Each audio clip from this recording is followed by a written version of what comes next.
أعوذ بالله من الشيطان الرجيم. بسم الله الرحمن الرحيم. الحمد لله رب العالمين الرحمن الرحيم مالك يوم الدين. إياك نعبد وإياك نستعين. اهدنا الصراط المستقيم صراط الذين أنعمت عليهم غير المغضوب عليهم ولا الضالين. السلام عليكم ورحمة الله وبركاته. الحمد لله والصلاة والسلام على رسول الله سيدنا محمد بن عبد الله وعلى آله وصحبه ومن والاه. أشهد ونشهد أن لا إله إلا الله وأشهد أن محمدا عبده ورسوله. اللهم فصل وسلم على سيدنا محمد عبدك ورسولك النبي الأمي وعلى آله وصحبه وبارك وسلم. ثم أقول رب اشرح لي صدري ويسر لي أمري واحلل عقدة من لساني يفقه قولي أما بعد. قال الله سبحانه وتعالى في التنزيل: لقد كان لكم في رسول الله أسوة حسنة. صدق الله العظيم. ربي أدخلني مدخل صدق وأخرجني مخرج صدق واجعلني من لدنك سلطانا نصيرا. إلهي أنت مقصودي ورضاك مطلوبي، فاعطني محبتك ومغفرتك يا أرحم الراحمين.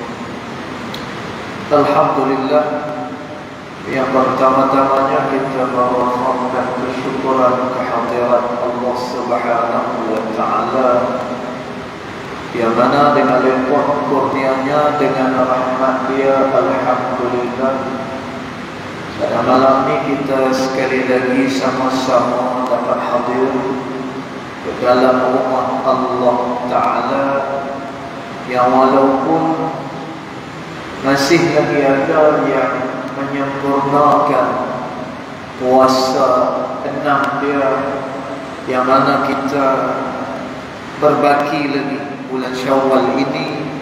Mudah-mudahan apapun juga yang kita lakukan, ianya akan diterima pada sisi Allah Subhanahu wa Ta'ala. Allahumma amin. Dan tuan-tuan dirahmati Allah sekalian, malam ini kita sambung lagi pembacaan kitab Adab Sulukin Murid yang dikarang oleh Al-Imam Al-Habib Abdullah bin Alawi Al-Haddad rahimahullah ta'ala pada fasal yang berikutnya. Dia kata: Bismillahirrahmanirrahim. Qala muallif rahimahullah ta'ala wa nafa'ana bi'ulumihi fid darain amin. Dia kata: wa qad yubtala al-murid bil faqri wal faqa wa dhiqil ma'isha. Dan kadang-kadang dicoba ataupun diuji al-murid, yaitu orang-orang yang berjalan pada jalan Allah Ta'ala. Dan diuji ini biasa, dan hidup ini memang ianya adalah ujian daripada Allah Ta'ala. Kerana itu Allah Subhanahu wa Ta'ala sebut dalam surah Al-Mulk, yang tiap-tiap malam kita baca. Kalau tak baca dekat sini, kita baca dekat rumah. Dan apa yang Allah Ta'ala kata, khalaqal mauta wal hayata liyabluwakum ayyukum ahsanu amalan. Dialah yang jadikan mati dan dia juga lah yang menjadikan hidup. Tujuannya adalah untuk menguji kamu. Siapa dia di antara kamu, yakni antara kita, siapa dia yang paling baik amalan kepada Allah Subhanahu wa Ta'ala. Dan kan jadi ujian, ianya adalah kehidupan bagi manusia. Kerana itu ada sahaja perkara-perkara yang berlaku kat kita. Dan nanti saat lagi turun-turun daripada masjid, tengok semuanya itu adalah ujian daripada Allah Ta'ala. Di malam ni saya main naik motor malam ni. Dan tu pasal saya memang penyegan yang amat kata orang Kedah. Dan tu penyegan yang amat nak bawa kereta. Dan tu bukan kerana kereta tak elok, kereta alhamdulillah lah boleh bila orang kata. Tapi penjaga nak bawa kereta, malas nak bawa kereta. Dan maka bawa motor lah. Kalaulah ditakdirkan Allah Ta'ala turun-turun tangga masjid saat lagi, dan ni tadi makan tengah hari, tidak makan apa, tidak. Ni kira-kira nak balik ni saat lagi ni baru nak kira makan balik ni.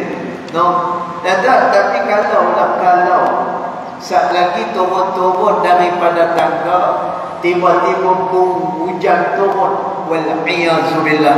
Sebab malam ni bawa kuda merah malam ni. Dan tiba-tiba kalaulah hujan turun, dan maka dia tak boleh mengeluh, dia tak boleh nak kata apa. Kenapa? Kerana itu adalah lumrah kepada kehidupan manusia. Dan ianya merupakan satu ujian dari Allah Subhanahu wa Ta'ala.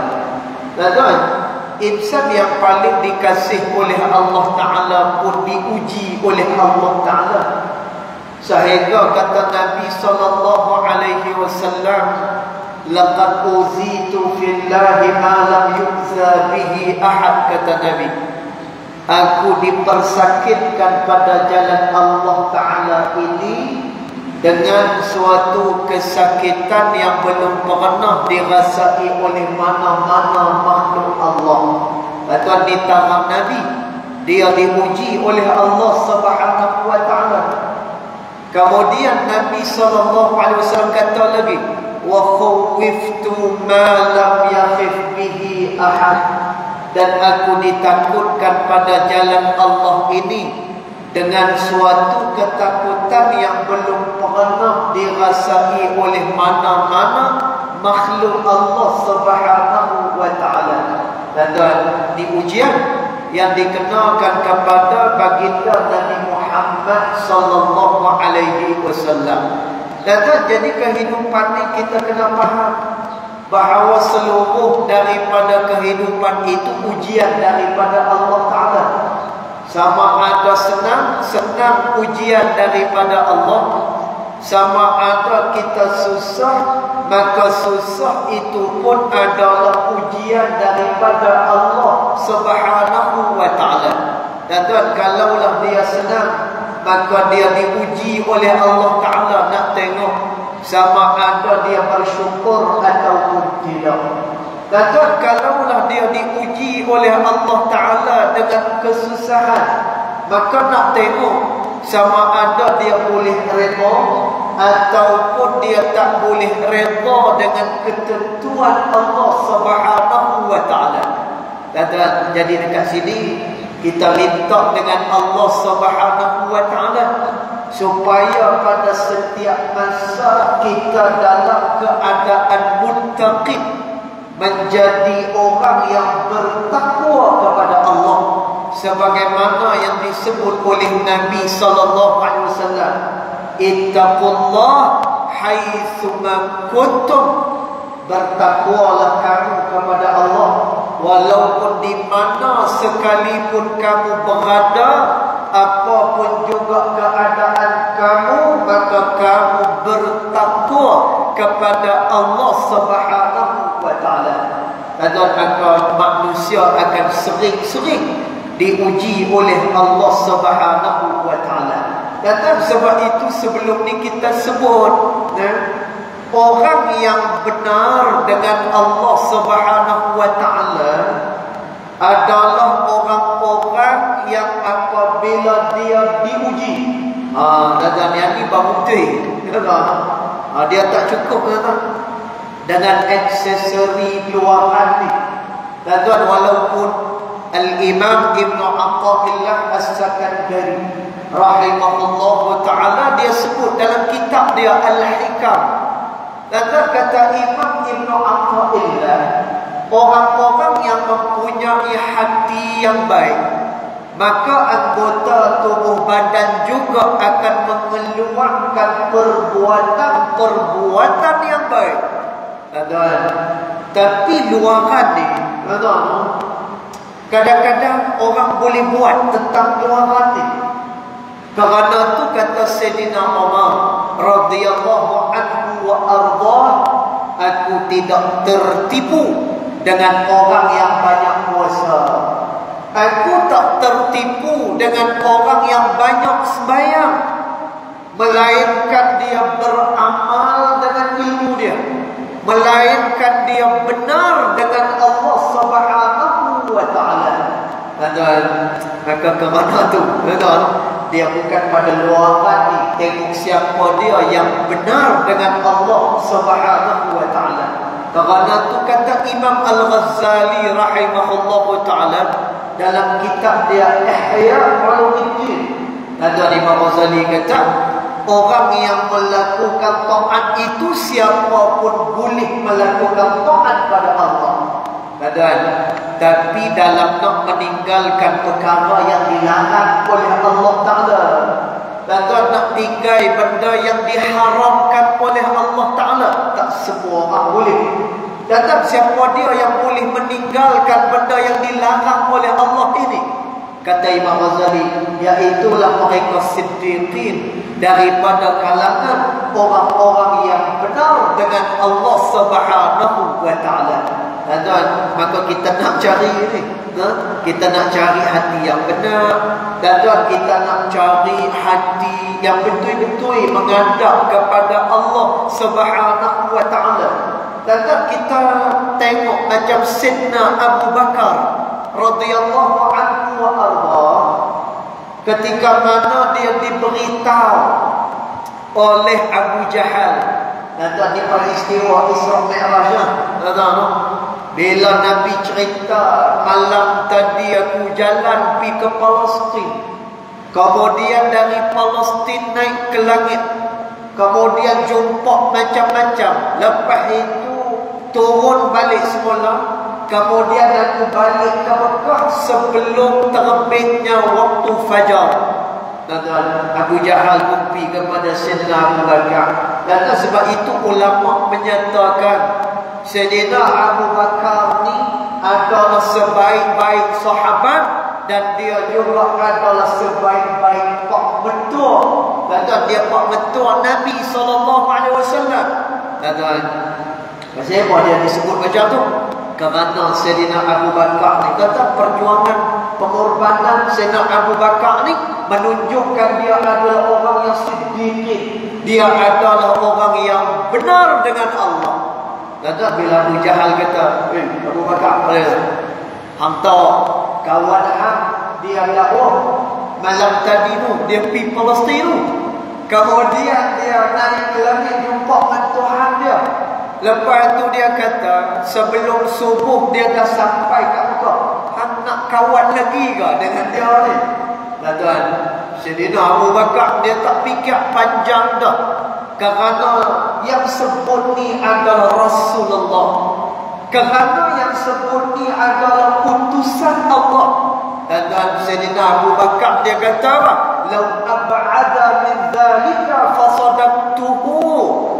Kalau Muhammad dia pergi lebih jauh daripada Palestin pun, aku akan membenarkan dia. tuan.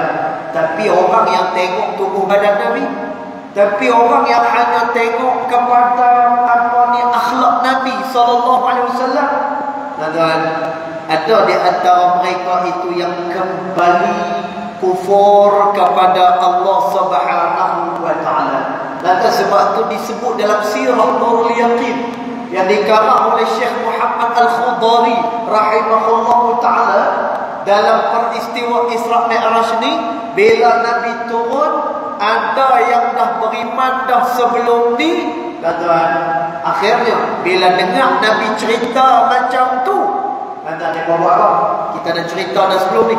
Mereka ambil pasir, kemudian mereka letakkan atas kepala mereka. Kata pasir mereka jadi lagu tu kerana mereka tak boleh nak terima apa yang diceritakan oleh Nabi sallallahu alaihi wasallam.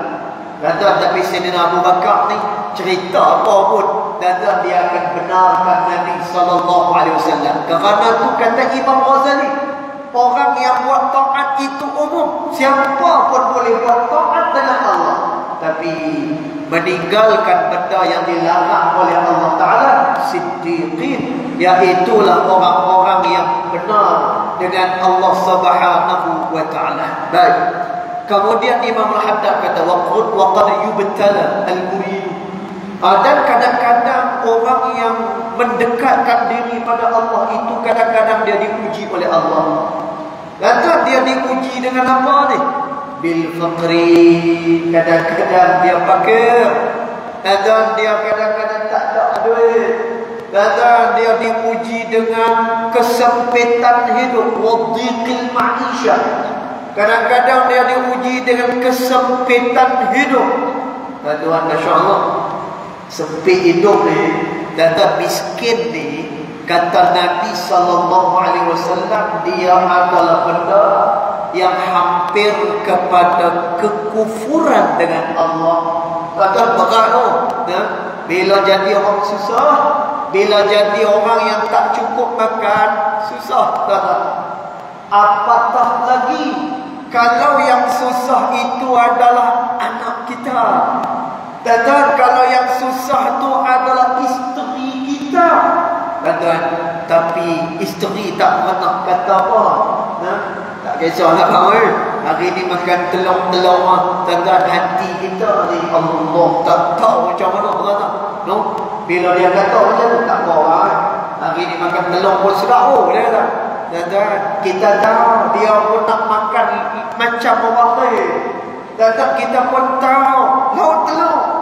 Dan anak kita kata ni pengalaman saya.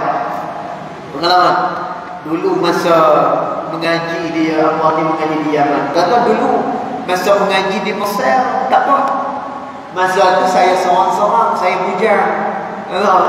Saya menikah tahun yang akhir di Mesir. Tak apalah. Masa tu anak pun tak ada lagi. Saya langkah panjang di Mesir ni. Tapi bila sambung mengaji dekat Yaman, masa tu isteri ada dah, anak pun dah apa ni meningkat besar dah. Kata orang belajar, bukan ada duit apa. No? Yalah orang bagi sumbangan tu banyak lah.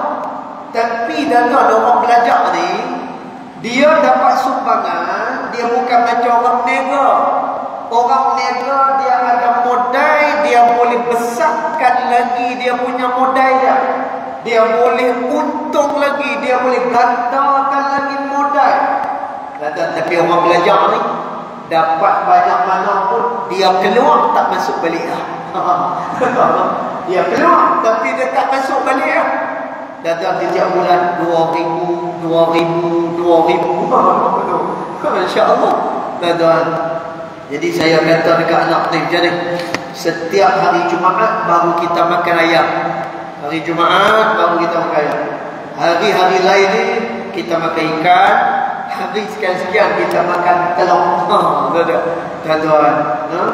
Saya masa itu, tapi itulah sabarlah, ni ujian daripada Allah Ta'ala. Tuan, anak kita ni bila time makan ayam dia suka. Anak kita. Tapi time makan telur. Dan tuan, anak saya ingat lagi, anak yang kedua Allah nak naik darjah 6 lah. Tuan, dia makan telur ni nak terkeluar balik. Tapi dia nak keluarkan tu, dia takut kita marah, dia takut kita kecil hati dengan dia. Tuan, tapi dah dengar dah dengar dia tu. Tuan, Masya Allah. Tuan, jadi sebab itu kata Nabi SAW, bahawasanya kemiskinan, kefakiran itu dia hampir kepada kekufuran dengan Allah Subhanahu wa Ta'ala. Dan kita tengok orang-orang yang susah ni, kadang-kadang dia melakukan perkara-perkara yang diharamkan oleh Allah Ta'ala. Dan kadang-kadang orang yang buat perkara haram ini bukan kerana dia nak melakukan perkara tersebut. Dan kalau kita dekati mereka, kadang-kadang kita pandai menghukum saja tanpa kita mendekati mereka. Dan bila kita dekat dengan orang tu, buat macam ni tak fikir dosa, tak takut nanti risiko dia berjalan. Dan mereka kata apa? Ustaz tak apa, dia kata. Ustaz tak apa, dia kata. Bolehlah juga apa ni, ada pendapatan, ada kerja apa semua sekali. Kami ni saya ada anak 6-7 orang. Lepas tu kalau nak buat apa pun tak boleh, semua tak boleh. Ni anak kat rumah ni sakitnya dengan macam-macam nak sekolah apa semua sekali. Dan kadang-kadang bantuan pun tak berapa nak cukup. Dan maka mereka melakukan kadang-kadang perkara yang diharamkan oleh Allah Subhanahu wa Ta'ala.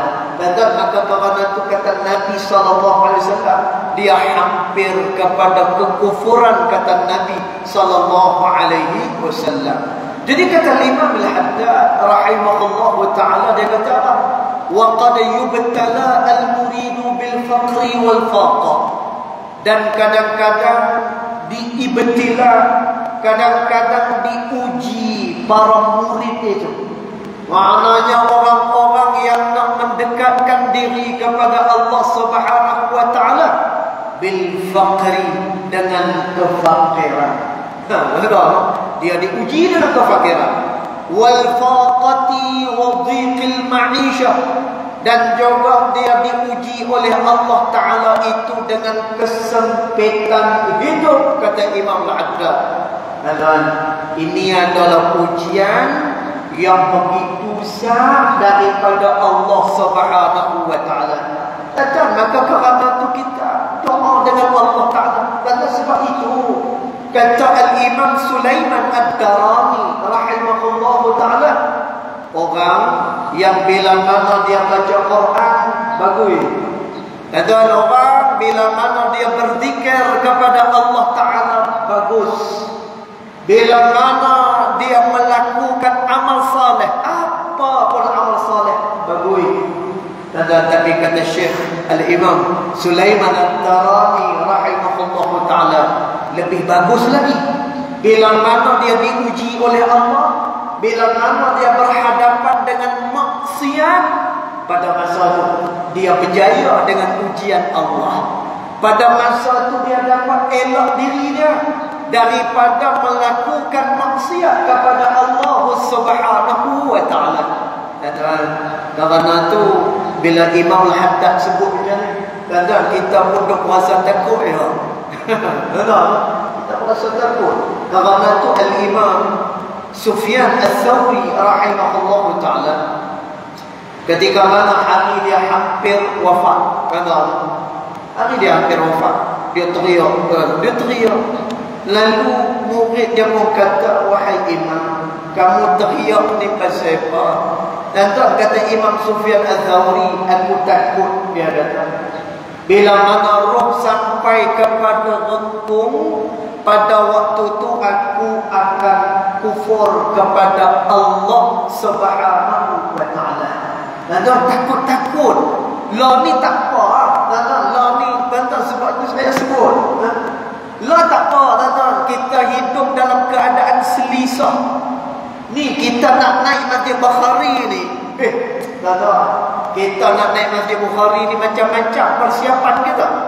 Minyak wangi tu saya cerita tak? Minyak wangi tak boleh apa ni, tak boleh lawan dekat dia. Minyak wangi oud lah, minyak wangi Dubai lah cik.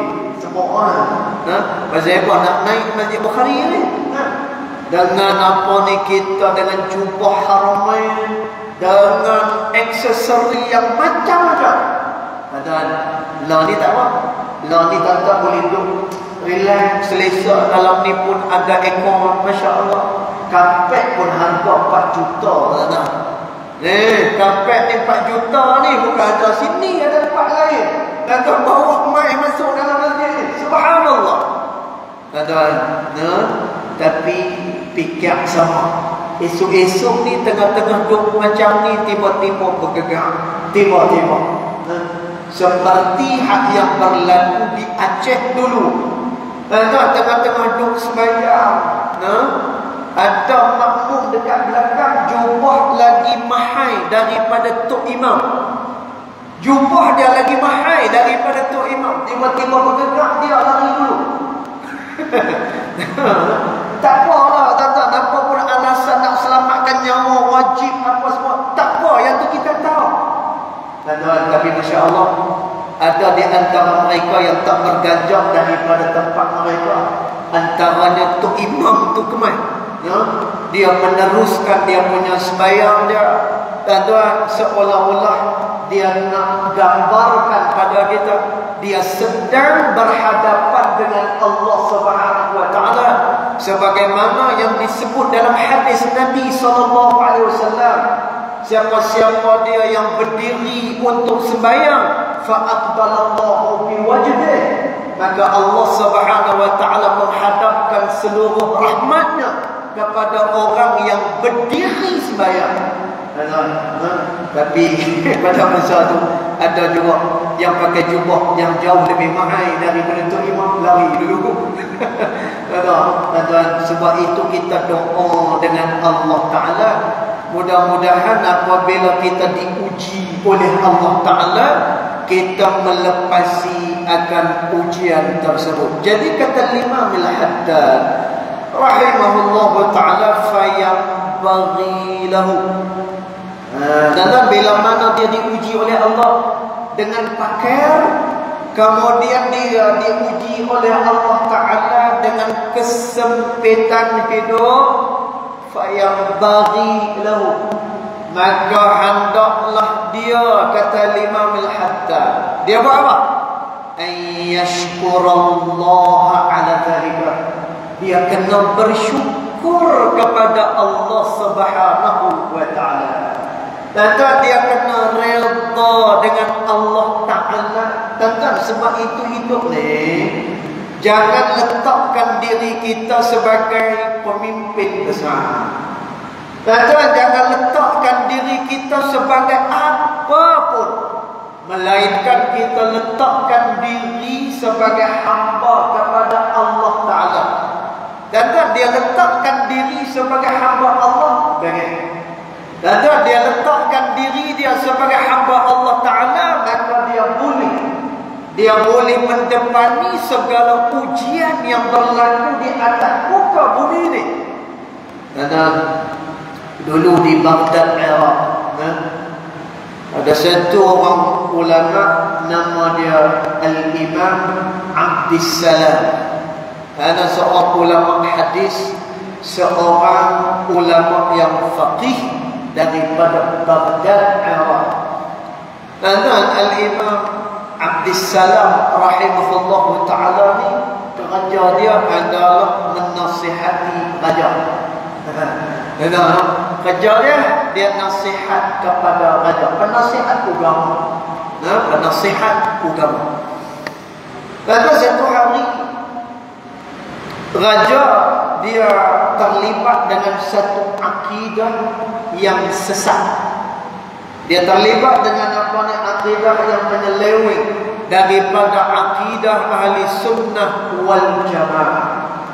Dan Al-Imam Abdissalam dia pun tegur kepada raja ni, tuanku, dia kata, akidah yang tuanku anuti ditaktui, dia menyeleweng daripada akidah ahli sunnah wal jamaah. Dan tuan raja kata, wahai Abdissalam, kalau kamu sebut lagi, jawatan kamu hilang, kemudian gaji kamu pun tak ada. Dan Al-Imam Abdissalam, dia ada isteri, dia ada anak-anak yang perlu dia sabar. Dan apakah Al-Imam Abdissalam dia mendiamkan diri? Tidak. Dia terus menasihati raja dan terus menerangkan pada raja yang ni adalah akidah batil, yang ni adalah akidah yang tak tuih. Dan akhirnya apa jadi? Akhirnya jawatan dia pun ni dilucutkan. Kemudian dia pun tak ada gaji lagi dah. Lalu dengan kuasa Allah Subhanahu wa taala, lalu bila dia balik ke rumah pada waktu malam, ada orang yang ketuk rumah dia.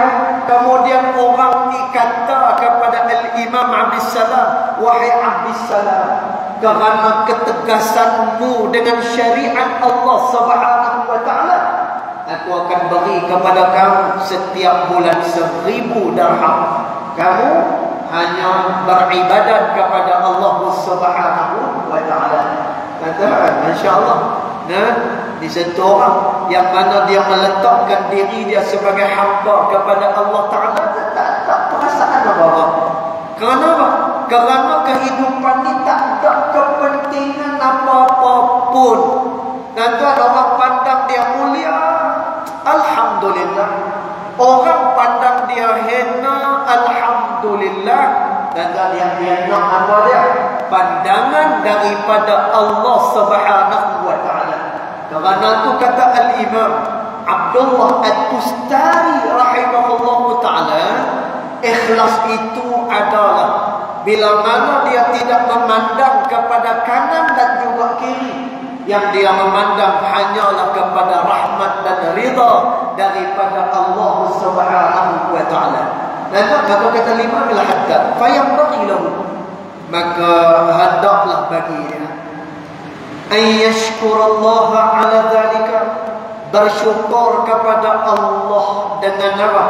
Dengan perkara tersebut yang diuji oleh Allah taala, daripada kefakiran, kemudian daripada kesempitan hidup, wa ya'udtuhu, dan hendaklah dia menganggap, kata ni yang payah ni, hendaklah dia menganggap, dia anggap apa dia?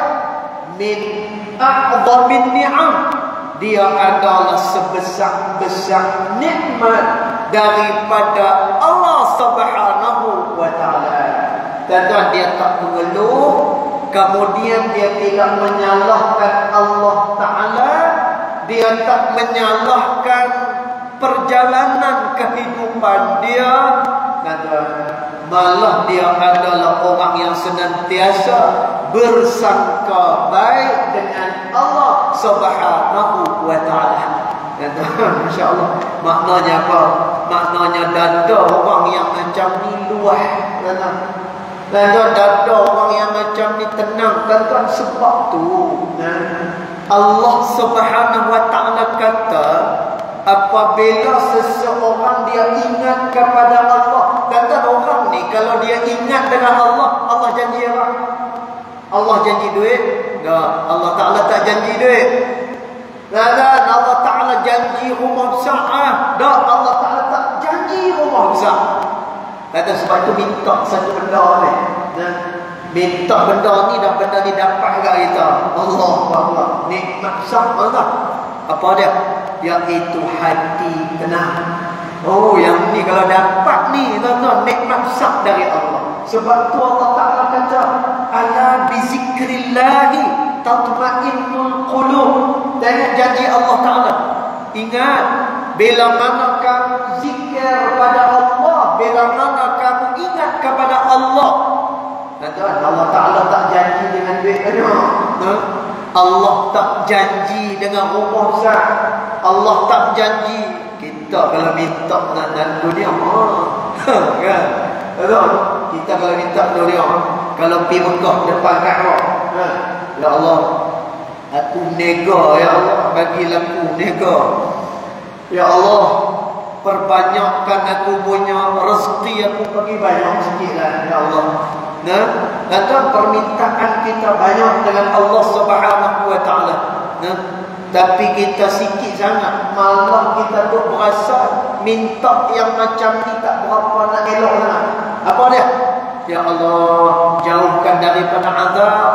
Ya Allah, jadikanlah aku orang-orang yang muhtadin, orang-orang yang diberikan petunjuk ya Allah. Kita biasanya kita akan minta apa dia? Minta keduniaan kita, kita akan minta kesenangan pada keduniaan kita. Tuan-tuan, maka kata Allah Subhanahu wa taala, bila mana dia ingat kepada Allah taala, tatma'innul qulub, maka hati dia akan menjadi tenang, kata Allah Subhanahu wa taala. Tuan-tuan, apa yang kita faham dengan hati tenang ni? Tuan-tuan, hati tenang ni sebagaimana yang disebut oleh pengarang kitab ni. Bila dia diuji oleh Allah dengan fakir, bila mana dia diuji dengan faqah, dengan kesusahan, bila dia diuji dengan dhiqil ma'isyah, dengan kesempitan hidup. Tuan-tuan, ni ujian besar ni. Yang ni hampir kepada kekufuran dengan Allah Ta'ala. Tuan-tuan jangan buat main-main. Benar dia tuan-tuan. Pernah dengar satu orang yang nama dia Bal'am bin Ba'ura. Tuan-tuan, Bal'am bin Ba'ura ni, kata Al-Imam Ibn Kathir rahimahullah ta'ala, cerita itu tidak ada. Cerita itu tidak ada. Tapi bila kita buka dalam Safwatut Tafasir yang dikarang oleh Syekh Ali As-Sabuni rahimahullah ta'ala, dia bawa masuk cerita Bal'am bin Ba'ura ni di dalam kitab dah, Safwatut Tafasir. Demikian juga kata dalam Hasyiah Tafsir Al-Jalalain, dan dimasukkan juga cerita berkenaan dengan Bal'am bin Ba'ura ni. Dan Bal'am bin Ba'ura ni, dia adalah seorang abid.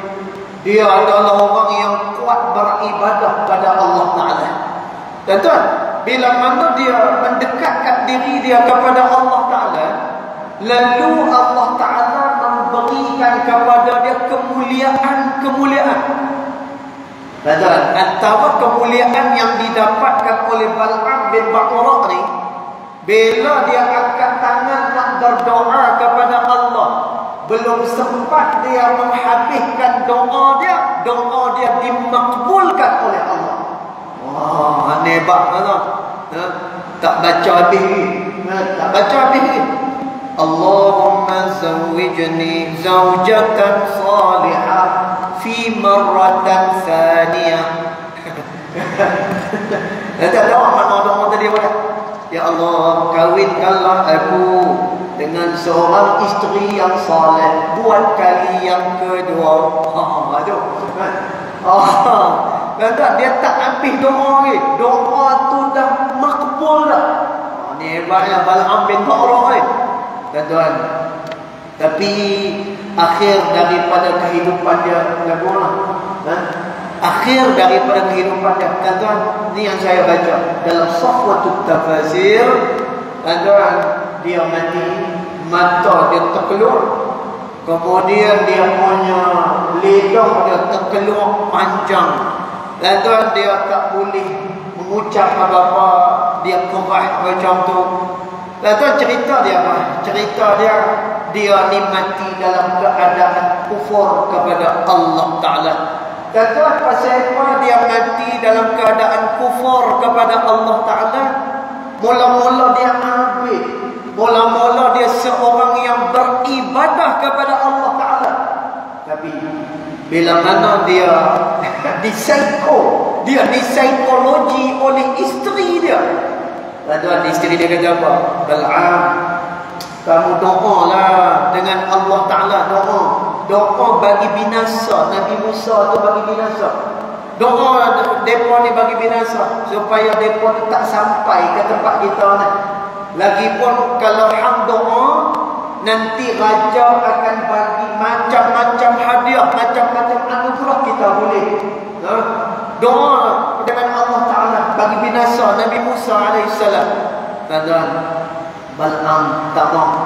Bal'am tak nak. Tuan-tuan, tapi bila Bal'am tak nak ni bila dia balik ke rumah, bini tak masak nasi. Tuan-tuan, bila waktu malam Bal'am manusia, dia nak juga dilayan sebagai seorang suami, isteri tak mau nak layan. Tuan-tuan, bila ajak sembang, isteri tak nak sembang. Tuan-tuan, ini menyebabkan apa? Psikologi. Ini ujian berat ni. Aku nak makan, tak ada makanan. Aku nak sembang, tak ada orang nak sembang. Bini aku pula tu. Aku nak bersama, tak boleh. Tuan-tuan, akhirnya bila dah disaiko menjadi ujian yang berat tu, akhirnya apa yang berlaku? Bal'am dia berdoa kepada Allah Ta'ala kebinasaan buat Nabi Allah Musa AS dan juga para pengikut dia. Itu yang kita dengar tadi. Bagaimana Nabi Musa dia boleh tersesat di pancaran teh. Kata saya dah pergi dah pancaran teh ni. Kita pergi memang. Dia kono kanan jalan sama, kono kiri jalan sama. Ui, dia kata kita pun takut bila nak boleh sampai destinasi ini. Jadi bila diceritakan oleh pelajar senior dekat sana, dia kata ni pancaran teh, dia kata. Tempat di mana Nabi Allah Musa AS pernah tersesat dan kerana doa daripada Bal'am bin Ba'ura yang walaupun cerita ini khilaf para ulama, tetapi dia boleh kita jadikan sebagai iktibar. Kata macam mana Bal'am orang yang kuat beribadah pada Allah, tapi bila mana diuji, akhirnya dia tewas dengan ujian tersebut. Jadi kata Imam Al-Haddad rahimahullah ta'ala, wa ya'udduhu min a'zamin ni'ami, dan hendaklah dia menganggap kefakiran, kesusahan hidup dan juga kesempitan hidup itu min a'zamin ni'ami, ianya adalah sebesar-besar nikmat dari Allah Subhanahu wa ta'ala. Li'anna dunya, dan masyaallah Al-Imam Al-Habib Abdullah bin Alawi Al-Haddad rahimahullah ta'ala kata sikitlah saya teringat tentang cerita dia ni. Tuan-tuan, dia rumah Imam Al-Haddad dan juga masjid dia. Kalau kita pergi ke sana, Masjid Imam Al-Haddad ni ada banyak tempat lah. Yang paling besar di Al-Hawi, yang tu yang besar. Siap ada dia punya kawasan rumah dan ada telaga yang biasa digunakan oleh Imam Al-Haddad rahimahullah ta'ala.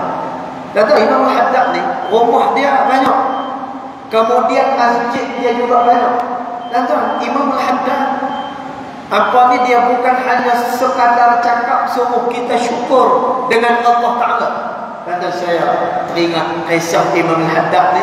Kata Imam Al-Haddad ni, kalau dia buat rumah elok-elok, nanti rumah tu ada tirih ke, rumah tu ada pecah ke macam mana, kata dia tak akan gunakan lagi rumah, dia akan keluar daripada rumah tu dan dia akan buat rumah yang lain. Rumah tu dia akan beri kepada orang.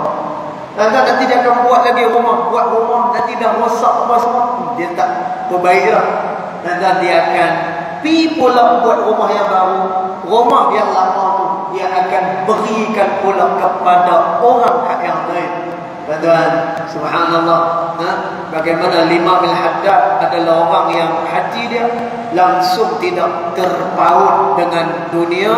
Tuan-tuan, maksud tak terpaut dengan dunia ni bukan makna kata tak boleh ambil dunia, bukan macam tu. Imam Ahmad bin Hanbal rahimahullah ta'ala sebut dalam kitab yang Al-Musnad. Tuan-tuan, kata Imam Ahmad bin Hanbal, zuhud itu kamu mengambil dunia tetapi tidak cinta di dalam hati kamu, kata Imam Ahmad bin Hanbal rahimahullah ta'ala. Tuan-tuan, rasanya apa yang disebut oleh Imam Ahmad ini lebih dekat dengan pengamalan kita pada hari ini. Tuan-tuan, saya kata orang tadi, saya main naik motor. Motor pula canggih ya. Tuan-tuan, jadi takrif Imam Ahmad bin Hanbal ni lebih dekat dengan kita. Imam Ahmad kata zuhud itu dia mengambil dunia, tetapi dunia tu dia tak bawa masuk dekat dalam hati dia. Dan maka itu adalah orang yang zuhud dengan dunia. Dan nanti kita akan sambung nanti pada ibarat yang berikutnya. Kata Imam Al-Haddad rahimahullah ta'ala, li'anna dunia aduwatun, kerana dunia itu dia adalah musuh. Wallahu yuqbilu biha ala a'da'ih, Allah memberikan dunia itu kepada musuh-musuh dia. Wa yasrifuha an awliya'ih, tetapi Allah memalingkan dunia itu daripada para awliya-awliya. Dan yang ini kita akan sambung nanti pada pertemuan yang akan datang, insya-Allah taala alam. Yang baik datang daripada Allah Subhanahu wa taala, yang tidak baik datang daripada kejahilan diri saya sendiri, walaupun hakikat kedua-duanya datang daripada Allah Subhanahu wa taala. Bismillahirrahmanirrahim. Alhamdulillahirabbil alamin. Wassalatu wassalamu ala asyrafil anbiya'i wal mursalin wa ala alihi wa sahbihi ajma'in. اللهم اغفر لنا ما أخطأنا وما تعمدنا وما أسررنا وما أعلنا وما أنت أعلم به منا، أنت المقدم وأنت المؤخر، لا إله إلا أنت سبحانك إنا كنا من الظالمين. وصلى الله على سيدنا محمد وعلى آله وصحبه وبارك وسلم. الحمد لله رب العالمين والله أعلم.